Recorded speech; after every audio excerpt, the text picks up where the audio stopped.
Hello friends, NK online learning YouTube channel पर आप सभी का स्वागत है। मैं डॉक्टर वीरेंद्र संतानी आपको बेसिक इलेक्ट्रिकल इंजीनियरिंग के बारे में पढ़ाऊंगा। आइए देखते हैं मैक्सिमम पावर ट्रांसफर थ्योरम। तो मैक्सिमम पावर ट्रांसफर थ्योरम क्या कहती है? देखिए, इस थ्योरम में सबसे पहले हम बात करेंगे स्टेटमेंट की। स्टेटमेंट के बाद एक्सप्लेनेशन की बात करेंगे और फिर न्यूमेरिकल्स की बात करेंगे। तो सबसे पहले हम स्टेटमेंट की बात करते हैं। स्टेटमेंट में क्या होता है कि a DC network which is connected with the load resistance receives maximum power when the resistance looking back from the load terminals is equal to the Thevenin equivalent resistance or the internal resistance of the network। क्या मतलब होता है? देखिए, इसको अपन explain करने की बात कर रहे हैं। क्या बोला मैंने अभी आपको कि अगर ये डीसी नेटवर्क है और कोई डीसी नेटवर्क लोड रेजिस्टेंस के साथ में इस तरह से कनेक्टेड है जिसमें कि ये वेरिएबल लोड रेजिस्टेंस है, तो इस डीसी नेटवर्क से जो पावर जो ट्रांसफर होगी इस लोड रेजिस्टेंस को, वो मैक्सिमम पावर कब ट्रांसफर होगी कि जब मैं यहां से, ये मैं अगर इनको टर्मिनल्स बोल देता हूं ए बी टर्मिनल्स, तो ए बी टर्मिनल से अगर मैं देखूं तो क्या होना चाहिए, ये लोड रेजिस्टेंस की जो वैल्यू है वो क्या होगी, थेवेनिन इक्विवेलेंट रेजिस्टेंस के बराबर होती है, ताकि मैक्सिमम पावर ट्रांसफर हो सके।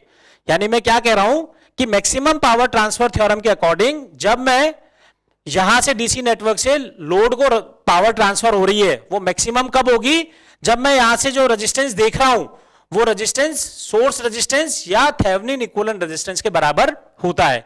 तो मैं क्या करता हूं, इस डीसी लीनियर सर्किट को जो है थेवेनिन इक्विवेलेंट सर्किट में यहां पे कन्वर्ट कर रहा हूं इसको, जिसमें कि मैं ये बोल रहा हूं this is voltage, open circuit voltage V0, this is resistance RTH and this is load resistance RL।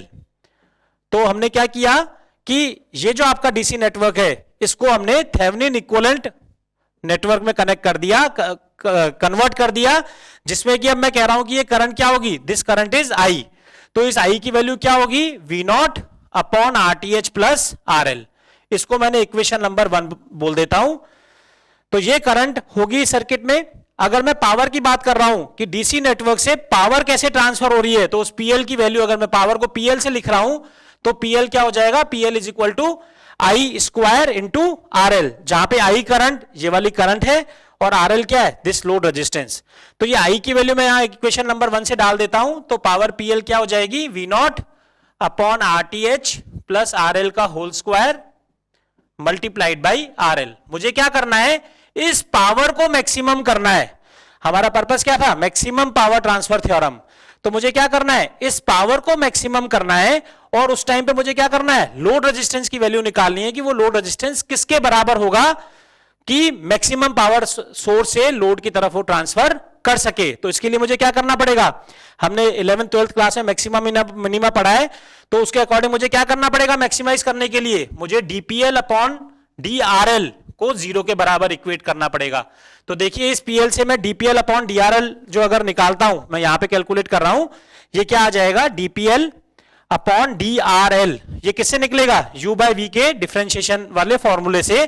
तो मैं इसको कैसे कन्वर्ट करूंगा, RTH डिनोमिनेटर तो आ जाएगा RTH प्लस RL का होल स्क्वायर का पूरे का होल स्क्वायर, डिनोमिनेटर का होल स्क्वायर आता था, प्लस RTH प्लस RL का होल स्क्वायर, तो ऐसा का ऐसा आ जाएगा, into D by DRL of V0 square into RL। तो ये तो हो गया ऊपर वाला, माइनस क्या आ जाएगा, V0 स्क्वायर RL ऐसा का ऐसा आ जाएगा, इंटू में D upon DRL of RTH plus RL का होल स्क्वायर। तो ये आपका न्यूमरेटर बन जाएगा। तो मैं इसको सॉल्व कर देता हूं, आगे क्या बनेगा ये देखिए, RTH प्लस RL का होल स्क्वायर, तो ये ऐसा का ऐसा आ जाएगा। डिनोमिनेटर को पहले सॉल्व कर रहा हूं यहां पर मैं, RTH प्लस RL का स्क्वायर का भी स्क्वायर, तो यहां आ गया पावर 4। फिर देखिए ये क्या किया मैंने यहां पे, RTH प्लस RL का होल स्क्वायर ऐसे कैसे ले आया, D by DRL of V0 square RL। तो यहां पे क्या बन जाएगा, इनटू में आ जाएगा V0 स्क्वायर, क्योंकि RL का RL के रेस्पेक्ट में 1 हो जाएगा, माइनस V0 स्क्वायर RL ऐसा का ऐसा आ जाएगा, D by DRL of RTH plus RL का होल स्क्वायर। तो इसका डिफरेंशिएशन करूंगा तो क्या बन जाएगा, पहले तो 2 इंटू RTH प्लस RL आ जाएगा, और फिर RTH का RL के रेस्पेक्ट में वो हो जाएगा 0, और RL का RL के रेस्पेक्ट में वो हो जाएगा 1। तो इस तरीके से मैंने इसको न्यूमरेटर को सॉल्व कर दिया।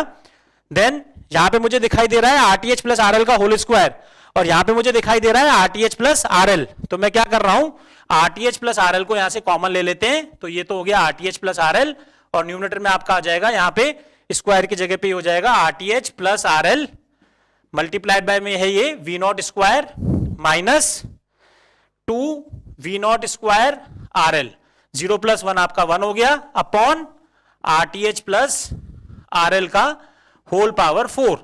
तो ये 4 से कैंसिल हो जाएगा, तो मैं इसको वहां सॉल्व कर देता हूं, तो डिनोमिनेटर तो आपका आ जाएगा डीपीएल अपॉन डीआरएल, ये किसके बराबर हो जाएगा, डिनोमिनेटर में तो आ जाएगा आरटीएच प्लस आरएल की पावर 3, और न्यूमरेटर में देखिए क्या हो जाएगा, ये तो कैंसिल हो गया, वी नॉट स्क्वायर को अब मैं बाहर ले लेता हूं, कॉमन ले लेता हूं, this is V naught square, और ये आपका क्या बन जाएगा आरटीएच प्लस आरएल माइनस का 2RL, तो ये आपका बन गया DPL upon DRL equal to V naught square RTH plus RL minus 2RL, RL minus 2RL को और इसको सिंप्लीफाई कर देते हैं, DPL upon DRL it must be equal to V naught square RTH minus RL upon RTH plus RL का whole power 3। तो ये आपका आ गया डीपीएल अपॉन डीआरएल, और मैक्सिमम पावर के लिए मुझे क्या करना था, DPL upon DRL must be equal to 0, यानी मैं इसको अगर 0 के इक्वेट करूंगा तो ये क्या बनेगा, देखिए V naught square RTH minus RL upon RTH plus RL का whole power 3 must be equal to 0, implies that RL must be equal to RTH. So this will be the necessary condition or derived condition for the load resistance, that the load resistance must be equal to the Thevenin equivalent resistance or internal resistance of the network for the maximum power transfer for any linear DC network, जो कि हमारा statement था। अब अगर यहां पे RL equal to RTH आ गया तो देखिए मैक्सिमम पावर की वैल्यू कितनी आ जाएगी, पावर की वैल्यू यहां से आ जाएगी, मैं इसको सपोज इक्वेशन नंबर 2 बोल देता हूं, तो मैं क्या करूं, पुटिंग द वैल्यू ऑफ मैं यहां से इसको डिलीट कर देता हूं, इसको मिटा देता हूं मैं, कि मैं क्या कर रहा हूं, देखिए putting the value of RTH और RL इन इक्वेशन 2, तो इक्वेशन 2 क्या थी, V naught equal to PL is equal to V naught upon RTH plus RL का whole square multiplied by RL, और इससे ये पता लग रहा है RL किसके बराबर है, RTH के बराबर, तो मैंने इसमें ये रख लिया वी नॉट अपॉन RTH को कर दिया RL के बराबर, RL plus RL whole square multiplied by RL, तो ये आपका क्या बन जाएगा, PL is equal to V naught square RL plus RL, यानी ये 4RL स्क्वायर, तो ये बन जाएगा अपॉन 4RL।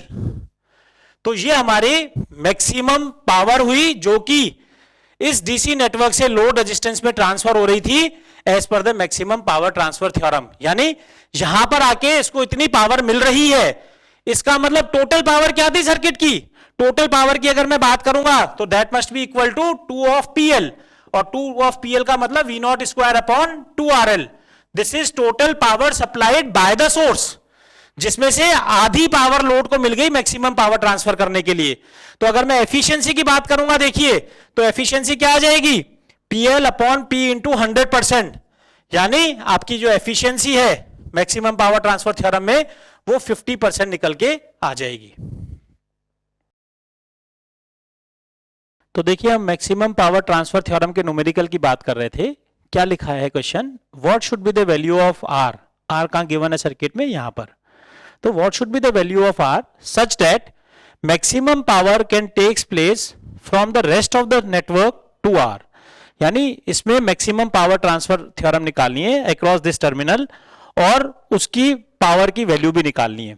तो मैक्सिमम पावर ट्रांसफर थ्योरम हमने पढ़ी, हमने मैक्सिमम पावर ट्रांसफर थ्योरम के लिए हमें क्या करना पड़ेगा, इसके अक्रॉस, क्योंकि हमारा लोड रेजिस्टेंस ये हो गया, तो इसके अक्रॉस हमें इक्विवेलेंट सर्किट या थेवेनिन इक्विवेलेंट सर्किट हमें फाइंड आउट करना पड़ेगा। तो देखिए अगर इसके अक्रॉस हमें Thevenin equivalent circuit find out करना है तो हमें क्या करना पड़ेगा, इन टर्मिनल्स को ओपन करना पड़ेगा, और यहां से जो रेजिस्टेंस देखेंगे उसको हम बोलेंगे RTH। तो मैं सर्किट को बना लेता हूं, वो क्या हो जाएगा, जब RTH कैलकुलेट करेंगे तो हमें जो ये सोर्सेज हैं, कौन कौन से सोर्सेज हैं सर्किट में, एक तो 5 एम्पियर का करंट सोर्स है और एक 24 वोल्ट का वोल्टेज सोर्स है, इनको इनके इंटरनल इंपेडेंस से रिप्रेजेंट करना होता है। तो करंट सोर्स को तो अपन ओपन कर देंगे क्योंकि इसका आइडियल इंपीडेंस इनफाइनाइट होता है, और वोल्टेज सोर्स को हम शॉर्ट कर देंगे क्योंकि इसका आइडियल इंपीडेंस 0 होता है। तो देखिए सर्किट क्या बन जाएगा आपका, ये तो हो गया यहाँ पे करंट सोर्स ओपन सर्किट, ये जो है 2 ओम रेजिस्टेंस ऐसा का ऐसा आ गया, यहां से हम रेजिस्टेंस देख रहे हैं जिसको हम बोलेंगे RTH, ये वाला रेजिस्टेंस जो है 5 ओम का ये ऐसा का ऐसा आ गया, फिर ये 10 ओम वाला रेजिस्टेंस ऐसा का ऐसा आ जाएगा, और ये जो है 24 वोल्ट ये शॉर्ट हो जाएगा। तो हमारा सर्किट जो है वो ये सर्किट बन गया। अब RTH अगर मुझे कैलकुलेट करना है तो मैं क्या करूंगा कि यहां से मैं देखूंगा कि रेजिस्टेंस क्या होगा। तो अगर यहां से देखते हैं तो क्लियर कट पता लग रहा है कि ये 5 और ये 10 आपस में कैसे हैं, पैरेलल में कनेक्टेड हैं, और इन दोनों का जो पैरेलल कॉम्बिनेशन आएगा वो इस 2 के साथ में सीरीज में हो जाएगा।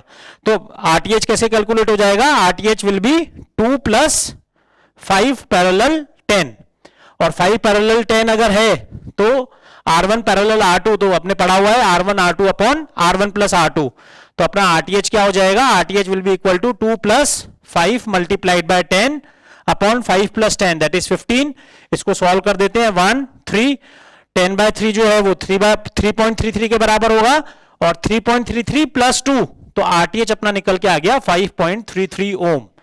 तो देखिए इस न्यूमेरिकल का पहला पार्ट क्या था, what should be the value of R की क्या वैल्यू होनी चाहिए such that maximum power can take place from the rest of the network to R। तो ये R की वैल्यू अपन ने निकाल दी कि ये R क्या होना चाहिए, RTH के बराबर होता है एज पर मैक्सिमम पावर ट्रांसफर थ्योरम। तो RTH की वैल्यू अगर 5.33 ओम होगी तो मैक्सिमम पावर ट्रांसफर होगी एज पर the maximum power transfer theorem. तो फर्स्ट पार्ट हमने कर लिया। सेकेंड है obtain the amount of power. तो obtain the amount of power, तो पावर का फॉर्मूला हमने अभी डिराइव किया था, वो क्या है, P = VTH² अपॉन 4 RTH। तो P = VTH² अपॉन 4 RTH में क्या है, देखिए RTH की वैल्यू हम कैलकुलेट कर चुके हैं 5.33। अब हमें क्या करना पड़ेगा, VTH कैलकुलेट करना पड़ेगा। VTH भी हमें किसके अक्रॉस करना पड़ेगा, इन दोनों टर्मिनल्स के अक्रॉस। और जब हम VTH कैलकुलेट करते हैं तो वोल्टेज और करंट सोर्स को एज इट इज सर्किट में रखते हैं। तो देखिए अब हमारा पर्पस क्या हो जाएगा, we have to calculate VTH। तो VTH कैलकुलेट करने के लिए मैं सर्किट बना देता हूं। क्या बनेगा सर्किट, ये 5 एम्पियर का करंट सोर्स ये ऐसा का ऐसा आ जाएगा, ये जो है 2 ओम का रेजिस्टेंस ऐसा का ऐसा आ जाएगा, यहां पे वोल्टेज हमें बोलना पड़ेगा ± VTH। फिर क्या होगा, ये 5 ओम का रेजिस्टेंस ऐसा का ऐसा आ जाएगा, ये 10 ओम का रेजिस्टेंस भी ऐसा का ऐसा आ जाएगा, और ये आपका जो है 24 वोल्ट वोल्टेज सोर्स ये ऐसा का ऐसा आ गया। तो देखिए VTH कैलकुलेट करने के लिए मुझे दिखाई दे रहा है सर्किट में कि यहाँ पे 24 वोल्ट का वोल्टेज सोर्स है और यहाँ पे 5 एम्पियर करंट सोर्स है, ये ओपन है। तो अगर ये ओपन है तो ये 5 एम्पियर जो करंट आ रही है आगे जा ही नहीं सकती, यानी यहाँ पे जो वोल्टेज है, यहाँ पे ये प्लस माइनस बनके ये पूरी की पूरी करंट अगर आएगी तो यहाँ पे ये 10 वोल्ट वोल्टेज बनेगा। सिमिलरली इस वोल्टेज सोर्स से जो करंट निकलेगी वो भी इधर जा ही नहीं सकती क्योंकि ये ओपन है। तो अगर मैं इसकी करंट आई बोलूं तो ये जो करंट आई है इसको मैं आई स्मॉल आई से रिप्रेजेंट कर देता हूं, तो वो क्या बन जाएगी, देखिए आप 24 डिवाइडेड बाय टोटल रेजिस्टेंस यानी 15। तो 24/15 अगर मैं इसको सॉल्व करता हूं तो ये आपका बन जाएगा आई विल बी 1.6 एम्पियर। तो अगर ये करंट 1.6 एम्पियर है तो इसके अक्रॉस जो वोल्टेज बनेगा 1.6 मल्टीप्लाइड बाय 5, यानी मैं यहां ऊपर प्लस और माइनस कर देता हूं, दिस विल बी 8 वोल्ट। तो यहां 10 वोल्ट बन गया, यहां 8 वोल्ट बन गया, तो मैं क्या कर रहा हूं, इस वाले लूप में KVL लगा देता हूं, किरचॉफ्स वोल्टेज लॉ। ठीक, तो अगर ये लूप इक्वेशन लगाई तो मैं प्लस में एंटर हो रहा हूं तो मैं +8 कर देता हूं, माइनस में एंटर कर रहा हूं तो -10 कर देता हूं, और प्लस में एंटर हो रहा हूं तो प्लस VTH कर देता हूं, दिस विल बी 0। तो VTH इससे किसके बराबर आ गया, VTH विल बी 2 वोल्ट्स। तो मेरा जो है VTH कैलकुलेट हो गया। तो VTH की वैल्यू कहां रखेंगे, VTH की वैल्यू यहां रखेंगे। तो पावर क्या थी हमारी, P = VTH² अपॉन 4 RTH। यहां अगर इसको मैं लिख देता हूं तो P will be equal to VTH यानी 2 का whole square multiplied by 4 into RTH की वैल्यू कितनी है 5.33। तो अगर मैं इसको सॉल्व करता हूं तो इसका आंसर अपने पास में निकल के आ जाएगा 188 milliwatt. This will be the maximum power जो कि एज पर मैक्सिमम पावर ट्रांसफर थ्योरम से हमने निकाल दी, जिसका फॉर्मूला मैं फिर से बोल रहा हूं VTH² अपॉन 4 RTH था। VTH यहां कैलकुलेट कर लिया था और RTH जो है वो हमने यहां कैलकुलेट कर दिया था। तो इससे हमारे पास जो है मैक्सिमम पावर की वैल्यू आ गई। Thank you.